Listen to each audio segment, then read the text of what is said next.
Hola, ¿qué tal? Bienvenidas, bienvenidos a esta sesión de ¿Qué dice la Academia? Este programa de entrevistas que se transmite desde la Unidad Académica de Estudios Regionales de la Coordinación de Humanidades de la Universidad Nacional Autónoma de México, acá en Jiquilpan, Michoacán. Mi nombre es Carlos Melgoza Sepúlveda. En esta ocasión vamos a estar charlando, platicando sobre la violencia, los contextos inseguros acá en Michoacán, con el doctor Rubén Darío Ramírez Sánchez, investigador de acá de la Universidad Nacional Autónoma de México, en su sede UAER en Jiquilpan. Doctor. Muchas gracias, Carlos, por la invitación, le agradezco mucho. Gracias a usted, doctor. Bueno, antes de pasar a las preguntas, voy a hacer un breve resumen, ¿no?, de la trayectoria del doctor Rubén Darío Ramírez, quien es licenciado en Sociología por la Universidad Juárez Autónoma de Tabasco, maestro y doctor en Ciencias Sociales, con una especialidad en Estudios Rurales por el Colegio de Michoacán. Sus principales líneas de investigación son conformación del Estado, violencia y transición a la democracia, educación pública, neoliberal y neoliberalismo, movimientos sociales en contextos rurales. Desde 2006, como ya lo he mencionado, es investigador de tiempo completo en la Unidad Académica de Estudios Regionales de la UNAM. Colabora como profesor invitado de la Escuela Nacional de Estudios Superiores de la UNAM, Unidad León, y en la Universidad de la Ciénega del Estado de Michoacán. De nueva cuenta, doctor, muchas gracias por estar acá respondiendo a qué dice la academia. Y pues si le parece bien, pasemos a la primera pregunta. Claro que sí, gracias, muy amable, le agradezco.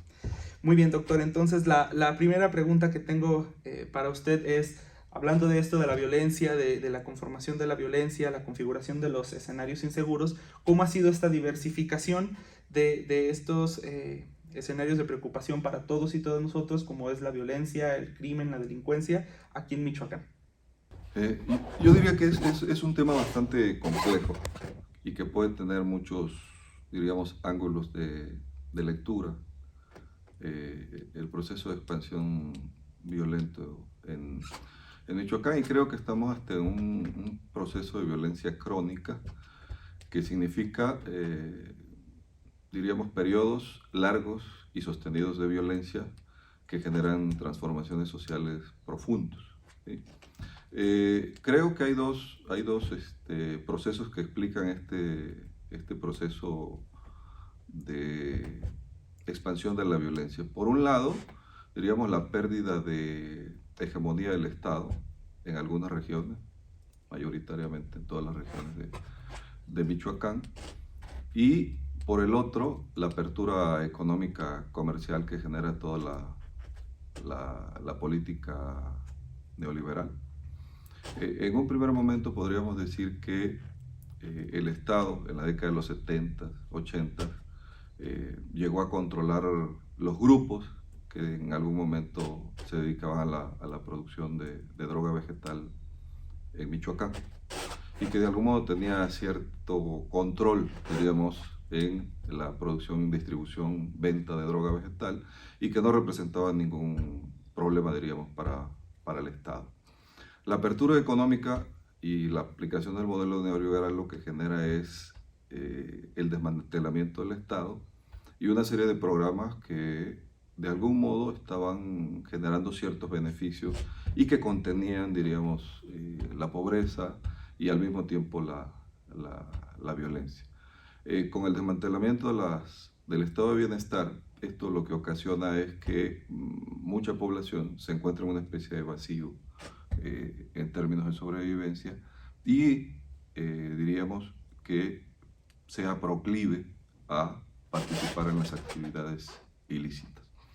Y por el otro se da una apertura política en todo el país, se vive el proceso de transición paralelo a la implementación del modelo neoliberal, que implica la pérdida de hegemonía del PRI en casi todas las regiones y la llegada de partidos opositores a los gobiernos municipales principalmente. Esto abre vacíos, diríamos, que el partido hegemónico y el Estado ya no pueden controlar, ya no llenan, y entonces aparecen grupos ilegales que empiezan de algún modo a participar en la vida económica fundamentalmente. Esto que propicia que estos grupos se vayan asentando se vayan estableciendo y empiecen a configurar un desafío a la hegemonía del Estado y a al propio monopolio de la violencia del Estado. ¿Por qué? Porque el Estado empieza a perder fuerza en algunos territorios y estos grupos empiezan a asentarse. Posteriormente hay otro proceso que creo que complejiza y propicia la mayor expansión de estos grupos, que se da en todo este periodo de 2006 en adelante, y que propicia que los grupos delictivos puedan controlar 80 de los 113 municipios. Eso está documentado. Y esto que propicia prácticamente que el Estado en algunas regiones de Michoacán sea inexistente, en otros mantenga una relación de complicidad, connivencia con estos grupos, y en medio está, diríamos, la sociedad, las comunidades, etc. Para intentar resolver esto en 2014, hay otra intervención que creo que es fallida, igual que la de Calderón en 2006, que es la intervención del gobierno federal, ya en el gobierno de Enrique Peña Nieto, con la suplantación del gobierno estatal en manos de Fausto Vallejo y el establecimiento, diríamos, de una estructura paralegal federal que tenía como objetivo, en un estado convulsionado por el surgimiento de las autodefensas, los grupos delictivos, etc., intenta resolver el problema de la violencia. ¿Qué trae como consecuencia? Bueno, el desmantelamiento de las autodefensas, que en muchos casos estaban infiltradas por los grupos delictivos, y estas autodefensas en muchos casos se convierten en policías rurales y en otros casos se van a las filas del narcotráfico. Es decir, la solución no llegó, pero se multiplicó el problema. Muchas gracias, doctor, por su respuesta, por su importante pues, panorama, ¿no?, que nos ha introducido. Y quisiera avanzar, ¿no? Desde luego que, como lo mencionó en un momento, la violencia, la inseguridad tiene ciertos impactos, ¿no? Todos y todas los vivimos de alguna manera, pero quisiera preguntar con usted cuáles son esos impactos, esos costos económicos, sociales de la violencia y la inseguridad que nos toca vivir a nosotros en el día a día.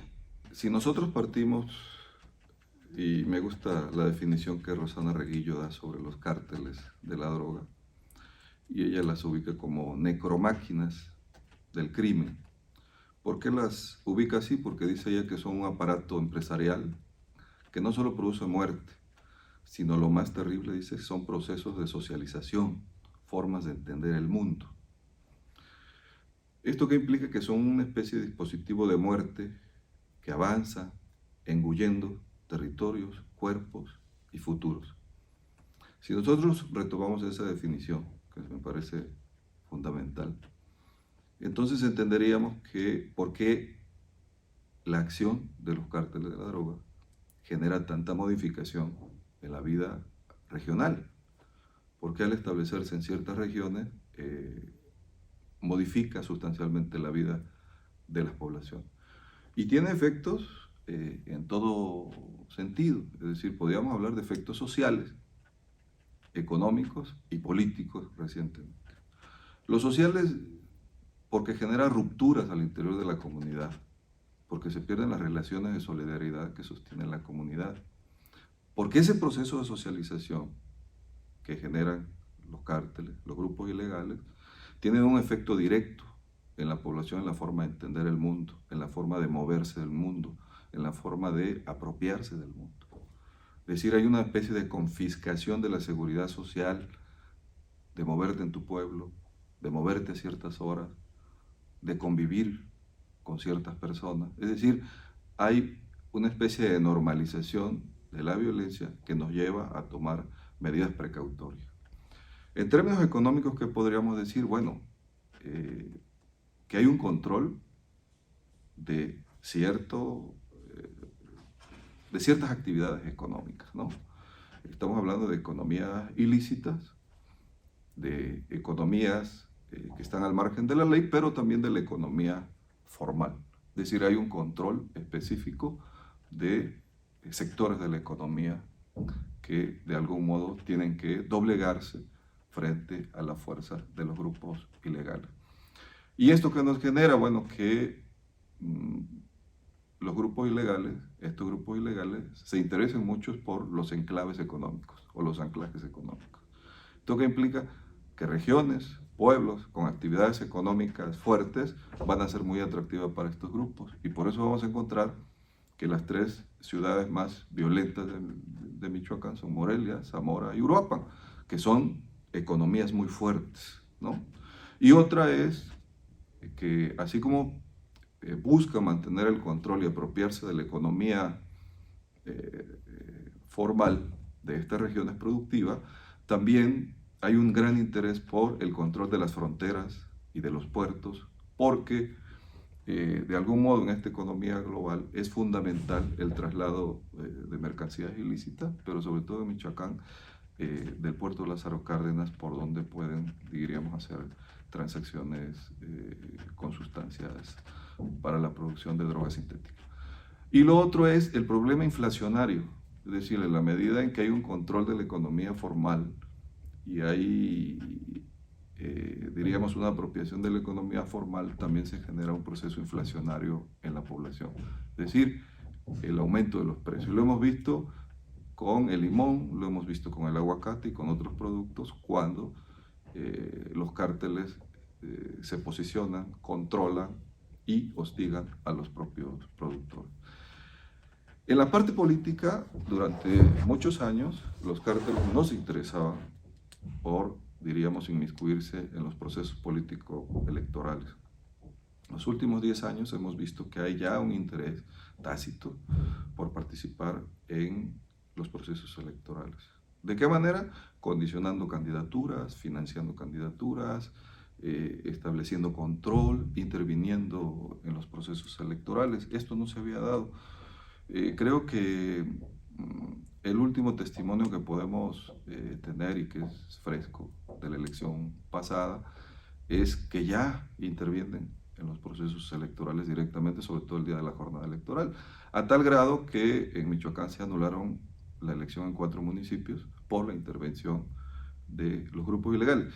Y aquí es importantísimo que nosotros veamos cómo avanza, cómo se expande este proceso, porque el Tribunal Electoral del Poder Judicial de la Federación reconoció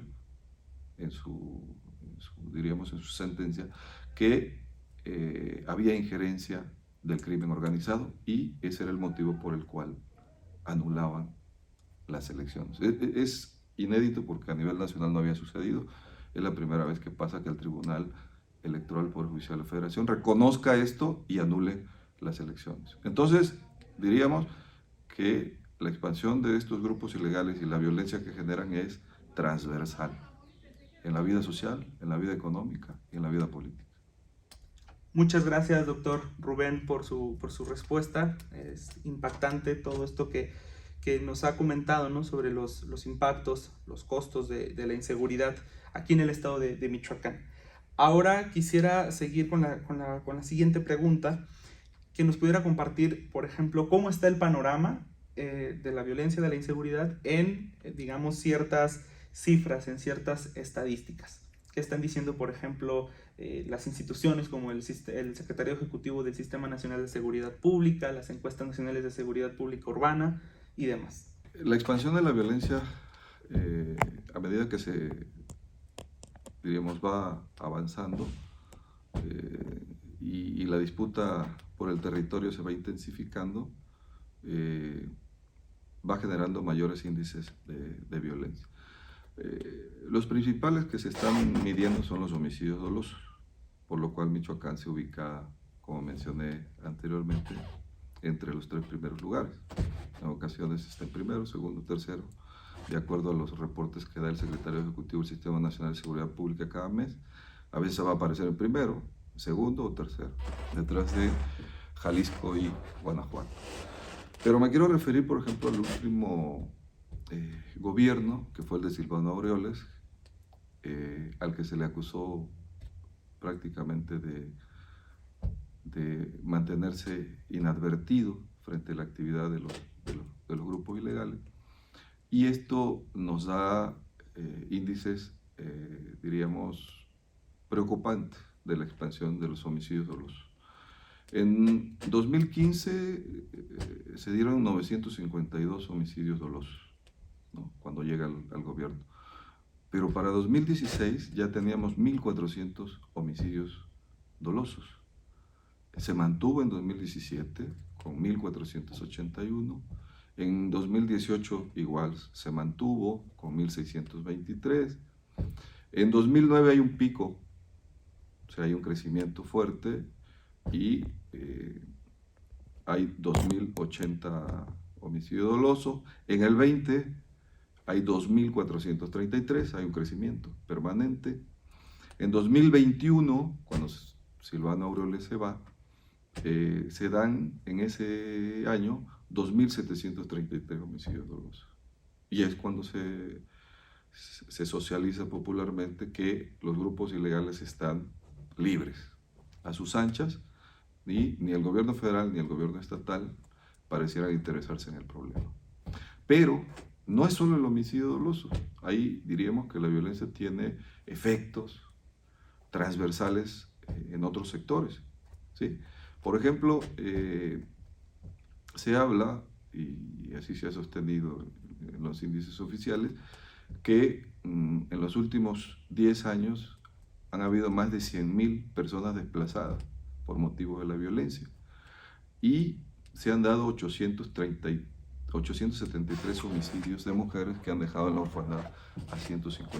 Es decir, hay una expansión violenta que no solo se refleja en los homicidios, sino en otro tipo de violencias hacia otros sectores desprotegidos. Pero otro fenómeno también que se está visibilizando es el de las masacres. Es decir, la ejecución de 3 personas o más indefensas por un grupo delictivo. ¿Cómo ha ido creciendo a la par de los homicidios dolosos, la violencia contra la mujer y el desplazamiento? Bueno, en 2020 se dieron 55 masacres en Michoacán. 55. En 2021, 63 masacres subió por la disputa territorial. Y en lo que va de 2022 van 16 masacres en el Estado. Esto que implica que hay una diversificación de la violencia, hay una, diría, expansión permanente en este tipo de violencia crónica que yo mencionaba en un momento. Es decir, hay periodos largos, sostenidos de violencia y por lo tanto vamos a encontrar delitos sostenidos y que se van expandiendo. Me quedo muy impactado con esta relación que hace el doctor Rubén sobre, por ejemplo, las estadísticas que nos mencionó de las masacres, ¿no? Esta relación entre 2020, 2021 y 2022. Siendo esto, quisiera avanzar hacia cuáles son esos escenarios, esas situaciones de riesgo y cómo las interpretamos nosotros como ciudadanas, como ciudadanos, cómo vivimos también, ¿no? La violencia cuando estamos en una situación de riesgo, por ejemplo, o en un espacio inseguro. Yo creo que hay muchas formas de interpretarlas, pero fundamentalmente tiene que ver con la posición que el Estado tiene. Y vamos a encontrar en los recorridos que hagamos por el Estado que hay poca confianza en el Estado. Es decir, me decía un informante en una ocasión, el Estado y nada es lo mismo. En ocasiones el Estado va a tener una presencia muy débil, en ocasiones va a ser de connivencia, de complicidad, y eso de algún modo genera que la sociedad quede en un estado de indefensión frente a estas dinámicas y lógicas de la violencia que se han apoderado de las regiones en este proceso que yo sigo mencionando como de violencia crónica, ¿no? Violencia sostenida en un periodo de largo tiempo. ¿Y eso qué genera? Que bueno, que la población esté frente a una disputa territorial, ¿sí? Frente a este proceso de territorialización que tienen los grupos para apoderarse de ciertas regiones que ya mencionábamos anteriormente, con anclajes económicos importantes, y de algún modo eso va a generar una disputa territorial permanente. Esa disputa territorial permanente va a generar que las regiones se constituyan en territorios inseguros. ¿Sí? ¿Por qué? Porque estamos ante una especie de zonas grises. ¿Qué son las zonas grises? Bueno, es esos espacios donde no identificamos con quién tratamos, que está atravesado por la desconfianza, que está, diríamos, permanentemente en una situación de crisis, etcétera, porque la violencia eh, tiene espirales, ¿no? Tiene ciclos. Eso que implica que una región puede estar muy tranquila un periodo de tiempo, pero que al generarse la disputa por el territorio, vienen procesos álgidos de violencia en la región. Y eso no lo podemos, diríamos, identificar tan fácil. Entonces, estas situaciones de riesgo van a estar permanentemente en la medida en que el Estado no se establezca como un poder que, diríamos, imponga el orden, ¿no? El Estado de Derecho, etc. Entonces estamos en medio de esta disputa donde el Estado puede tener una actitud, diríamos, responsable o de connivencia con los grupos u omisa, en todo sentido, frente a estos problemas. Ya ahora sí, para irnos acercando al fin de esta charla, quisiera lanzarle una última pregunta, si me lo permite, que son, por ejemplo, ya estuvimos haciendo un recorrido sobre digamos, las dimensiones de la violencia, cómo se diversifica, los escenarios de riesgo, los escenarios inseguros, los costos, ¿no? Pero no quisiera despedir la charla sin hablar, por ejemplo, de las estrategias, los protocolos, las alternativas que nos quedan a nosotros como sociedad o que el Estado está proponiendo para precisamente esto, ¿no? Hacer frente a la violencia. Entonces, preguntarle, ¿existen protocolos, alternativas? ¿Qué nos queda a nosotros o qué está proponiendo el Estado? Yo creo que no hay. Yo creo que la propia sociedad está viviendo un proceso de resiliencia, que es de ajuste, de tratar de, diríamos, vivir en este proceso de violencia crónica. Es decir, cada persona va identificando la manera en cómo se puede, diríamos, cuidar y hacer su vida en estos territorios inseguros. Porque como la violencia no tiene, diríamos, una directriz vertical, horizontal que podamos identificar, sino que se está moviendo en un proceso de ajuste y reajuste en la disputa territorial, eso ha llevado a que la sociedad esté a la expectativa de lo que pasa y tratándose de informar para conocer en la medida de lo posible las lógicas de la violencia, cómo está la disputa, para moverse en ese sentido. La sociedad sigue percibiendo que el Estado está ausente, que el Estado no tiene una estrategia, el gobierno federal no tiene una estrategia de combate ni de resolución en el corto plazo a este problema de la violencia. Los gobiernos estatales no tienen una estrategia clara, se encomiendan a las decisiones del gobierno federal y los gobiernos municipales no tienen capacidad ni técnica, ni económica, ni de ningún tipo para enfrentar a estos grupos. Entonces, la sociedad está en medio, la sociedad está, diríamos, a la expectativa de lo que puede pasar y tomando medidas precautorias básicas, como lo ha hecho en los últimos 10 años, ¿sí? Y sin la espera de que los gobiernos estatales y federales vayan a resolver el problema. Creo yo que se necesita una estrategia integral, ¿sí?, de Estado y sociedad que pueda resolver en el corto, mediano y largo plazo el problema de la violencia y la inseguridad. Y yo creo que uno de los elementos sustanciales que pueden ayudar en esto es un proyecto educativo cultural a largo plazo, que no lo veo actualmente. Necesitamos un proyecto educativo más, diríamos, que se expanda más, que le dé oportunidades más a la gente. No es posible que en el nivel superior tengamos solo 5 millones de jóvenes cuando hay alrededor de 22 que deberían estar en las universidades, no están. Las posibilidades son las mismas de hace 10 años. Veo bien que el gobierno federal esté generando una dispersión del recurso, eso es bueno, pero también el problema de la violencia y de la acción de estos grupos ilegales, de lo que Rosana Reguillo llama necromáquinas del crimen, es que han generado procesos de socialización y que se han convertido en conductas y de aspiración de los jóvenes.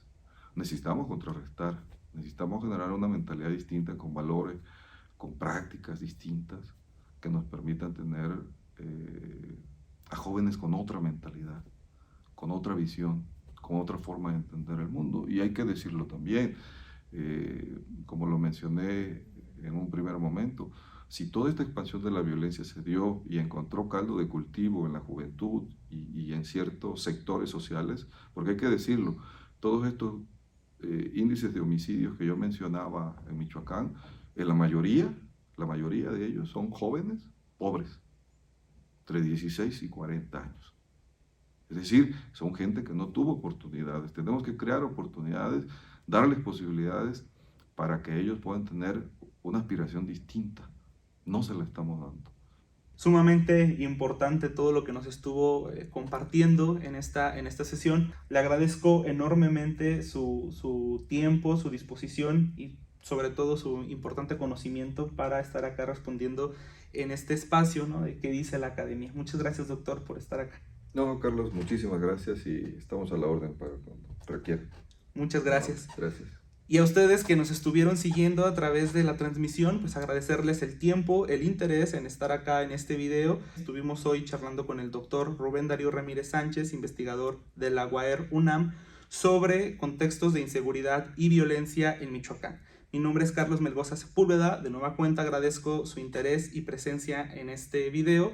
Denle like, compartan, suscríbanse también a los canales de la UAER, Facebook, YouTube y Twitter como @UAERUNAM, para que puedan estar enterándose y siguiendo este y muchos otros contenidos que puedan ser de interés para ustedes. Muchas gracias y hasta la próxima.